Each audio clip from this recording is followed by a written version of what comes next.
Bonjour à tous, alors ici nous sommes devant un moteur de combi coccinelle, 1,6 litre simple carbu. Je fais cette vidéo en fait parce que j'ai des soucis, c'est-à-dire que lorsque je démarre, le ralenti ne tient pas. Donc le moteur cale, il faut à chaque fois jouer de la pédale d'accélérateur pour garder le moteur allumé. Et lorsque je suis sur la route, moteur à chaud, le moteur a tendance à brouter, c'est pas très souple. Ça doit être un vieux moteur, franchement c'est plutôt tracteur à conduire, donc je pense qu'il y a un réglage à faire. Alors, je vais faire plusieurs petites vidéos. Là, c'est déjà la présentation de base. La première chose que l'on m'a dit, évidemment, c'est donc de voir pour régler le starter automatique qui se trouve ici, le petit clapet avec le papillon derrière. Je vais mettre un peu plus de lumière. Hop, voilà, ce fameux clapet papillon ici, avec la cam crantée, à régler. On m'a dit aussi de regarder, c'est l'étouffoir, qui est ici, c'est cette pièce ici. Le cylindre qui se trouve au niveau du carbu. Bien évidemment, dans un souci comme ça, il faut aussi vérifier l'allumage, donc que la distribution des bougies se font bien, que la vis patinée soit bien réglée, etc. Régler aussi l'avance, tourner évidemment plus ou moins pour régler l'avance, vérifier si le condensateur ici fonctionne bien. Et si déjà au niveau allumage tout est bon, et ben il faut après jouer sur le carbu pour justement le calibrer correctement au niveau arrivée d'essence. Donc ça se fera là-dessus. Vous avez normalement deux petites vis, une grosse et une petite pour le ralenti et la richesse. Donc il se trouvera sur le côté gauche du carbu qu'il faudra régler. Alors dans un premier temps, un ami m'a conseillé, pour le souci de calage à froid, c'est évidemment de régler le starter. Donc je vous rappelle la petite cam crantée qui est ici. Et aussi de tester l'étouffoir, qui est ici sur le câble avec la cosse jaune derrière le cylindre. Donc pour savoir déjà si l'étouffoir fonctionne, il y a une chose très simple à faire, c'est aller débrancher la cosse, mettre le contact, revenir à l'arrière et faire toucher la cosse avec la borne. Vous allez normalement entendre un clac. Ça veut dire bien que la membrane à l'intérieur fonctionne, donc que l'étouffoir déjà joue son rôle. Déjà, si vous avez un souci là-dessus, eh bien, il faudra déjà regarder pour remplacer cette pièce. Question concernant le starter automatique sur un combi ou moteur Cox 1,6 litre. En fait, vous avez donc ce fameux starter qui est ici avec la cam à l'extérieur que vous voyez, qui en fait, là vous êtes moteur arrêté, moteur froid. Si le moteur est froid et vous souhaitez démarrer, lorsque vous allez appuyer à fond sur la pédale d'accélérateur, vous avez donc relâché et la cam va se mettre en position horizontale. Ce qui a pour conséquence à l'intérieur de fermer le clapet et ce qui a donc la possibilité d'avoir un mélange moins d'air et plus d'essence, ce qui permet de garder le moteur allumé.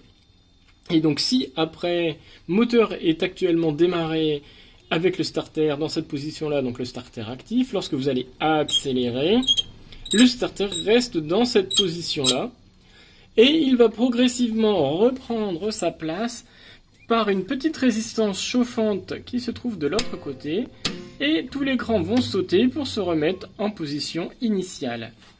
Et la fameuse résistance se trouve de l'autre côté, via la cosse que vous voyez ici. Cette partie-là va chauffer, le ressort va pouvoir reprendre sa position, et comme ça, le starter se coupe tout seul. Donc la fameuse canne ici crantée, il faut en fait ne pas du tout travailler de ce côté-là, mais travailler de l'autre. En fait, vous devez dévisser les trois vis que vous avez au niveau de ce petit triangle écrit Solex, ce qui vous permettra de faire tourner ensuite le cylindre central. Le cylindre central pourra donc être réglé vers la gauche, vers la droite, pour avoir une incidence évidemment sur la canne crantée qui se trouve ici pour la régler à un cran plus ou moins élevé. Là actuellement je suis sur le cran numéro 2. Lorsque j'accélère à fond, ça ne suffisait pas, j'ai dû passer au niveau 3 pour pouvoir justement avoir un clapet légèrement plus fermé, donc moins d'air et plus d'essence pour garder en fait le ralenti. Lorsque tout ça sera fait, et ben vous revissez les petites vis une fois que tout est bien mis en place et le starter sera correctement réglé. N'oubliez pas aussi que cette petite patte ici qui va jusqu'à la cam doit avoir un petit peu d'espace, il doit y avoir un petit peu de jeu au début. Pour cela, évidemment, vous avez la petite vis ici à dévisser, celle-ci à visser, dévisser pour pouvoir retirer un petit peu de la cam crantée et d'avoir un petit peu de jeu au niveau de cette dernière. Maintenant que cela est bon, le starter automatique correctement réglé, il faut passer ensuite à l'allumage. Alors pour cela, vérifiez bien évidemment que la correspondance ici des cylindres soit bien les 1, 4, 3, 2 si je ne me trompe pas, au niveau du câblage qui va jusqu'aux bougies de chaque côté, de part et d'autre de votre 4 cylindres. Ensuite, il faut régler l'avance à 7 degrés et demi. Alors pour ça, je vous renverrai évidemment sur la vidéo qui explique beaucoup mieux que moi, étant novice en mécanique, sur la vidéo de Flat Forever, qui vous explique donc qu'il faut utiliser par exemple votre lumière de plaque d'immatriculation, que vous mettez évidemment à la masse, donc moi je l'ai branché ici. Et l'autre partie, ici, là, le plus, doit aller jusqu'à la bobine. Ici, je l'ai branché là, ici, sur la bobine borne 1. Une fois que ça c'est fait, vous devez placer votre poulie à 7 degrés et demi. Pour ça, vous avez vous devez voir ici une toute petite encoche, doit être réglée pile au milieu ici du carter. Vraiment à l'alignement du carter, comme j'ai pu le faire ici. Il se peut que vous ayez, vous, plusieurs encoches. Dans ce cas-là, ça sera celle légèrement à gauche. Moi, dans le cas, j'en ai qu'une. Donc, c'est automatiquement celle-ci qui est à 7,5. Et une fois que cela est fait, vous devez aller mettre le contact et jouer ensuite avec la tête d'allumage. Donc, vous avez une petite vis à dévisser et vous allez la faire tourner.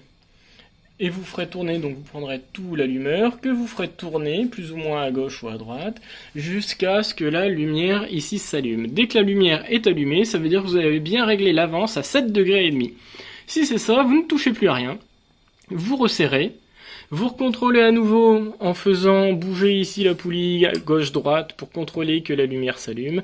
Si la lumière s'allume toujours pile à l'encoche, à l'axe du demi-carter, c'est que vous avez tout bon. Donc au niveau de l'allumage, vous avez tout fait correctement. Et donc à présent, il faut s'attaquer au souci du moteur qui broute. Alors, de ce que j'ai pu voir, on parle toujours de régler la richesse ou le ralenti s'il y a un problème lorsque le moteur est en ralenti. Mais on me dit aussi que l'allumage peut être en cause. Donc jusque là, nous avons vu comment faire pour vérifier l'allumage, les vis platinées, etc. Régler l'avance. Mais il y a aussi après les bougies. Même si les bougies vous semblent correctes, là, dans mon cas, le moteur n'a jamais été restauré, du moins je ne sais pas l'ancienneté de la restauration, de l'entretien, etc. Puisque c'est un combi que je viens d'acheter il y a maintenant 1 an. Les bougies semblent fonctionner, il y a bien des étincelles, mais j'ai préféré aller en acheter des nouvelles pour les changer et au moins ce problème-là ne sera résolu. Donc pour les bougies, vous avez donc évidemment à chaque cylindre les bougies à aller retirer. Donc là vous voyez au premier plan le fil de bougie qui est déjà retiré. C'est le cylindre qui est le tout premier à droite. Donc pour aller les retirer, vous devez utiliser une clé de 21. Donc faites attention de ne pas tout casser. Sinon vous allez retrouver avec des déchets au niveau des cylindres et là vous serez obligé de démonter complètement le moteur. Donc voilà, pour l'allumage normalement, les vidéos que je vous ai données plus le changement de bougie, normalement votre allumage doit être correct. Et si ça continue de brouter, dans ce cas-là, il faut régler la vis de richesse sur le carbu.